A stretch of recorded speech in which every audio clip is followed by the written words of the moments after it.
The first one is from Chris Bradley. Is it true that a degree in criminal justice or experience as a cop helps to attract clients? Well, the answer, Chris, is kind of complicated because the simple answer to a lot of questions that I get asked is, well, it all depends.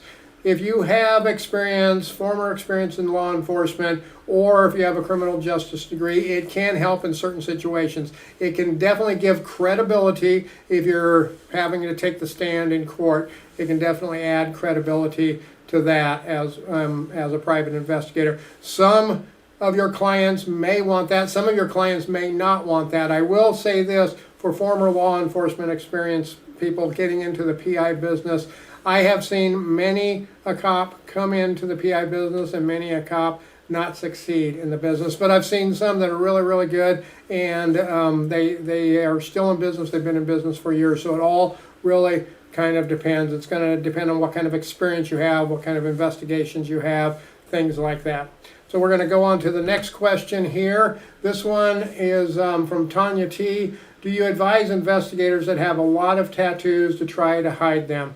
And again, it's going to kind of depend on the types of investigations you're doing and what kind of tattoos you have too. Again, if you're taking the stand as a witness or as an investigator in court, the attorneys may ask you to cover those up depending on what they are. But if they help you kind of associate with the jury, they may want them to be exposed. If you're doing a lot of surveillance and you have a lot of tattoos, very colorful tattoos that might help people identify you, you may want to have those covered up as well, especially if you're doing a lot of foot surveillance, following them into the shopping mall or into a grocery store, something like that.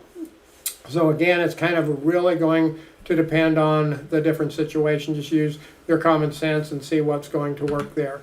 Our next question, where can I learn shadowing tailing techniques? I'm building up my equipment and practicing some background checks, but I'm not confident in my tailing abilities.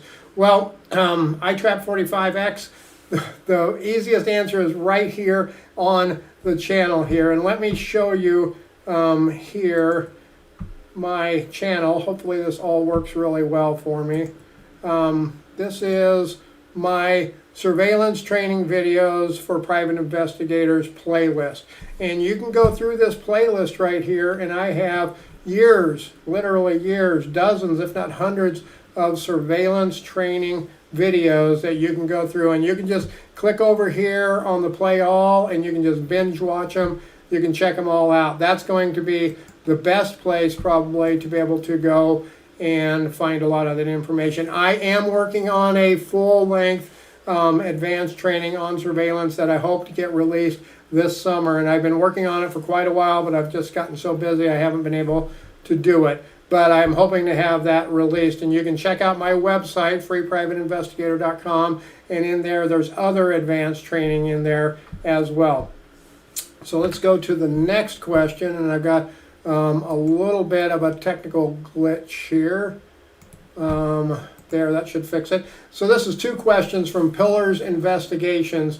Were you alone back in 2008, and did you start with an office, or were you stationed? So when I started as a private investigator way back in 2008, I was alone, as I still am in my business. It's just me. I'm a one-man shop. Now I do have a lot of PIs that I subcontract with, and I take subcontract work from other investigation firms too, but it's just me right here in this office. What you see back behind, well, that is a photo of my office. It's not my actual office, but it is where I am right now. I can't put a live photo of it up. I have too much sensitive data on there, but it kind of gives you an idea of what my office looks like, all the different screens and all my notes and everything like that are on there. So I did start alone. I did start right here in this office. I have tried to have some other offices in the past. I had an office downtown one time that I used for a while just so I had a place to meet with people, but I never used it a whole lot, so I ended up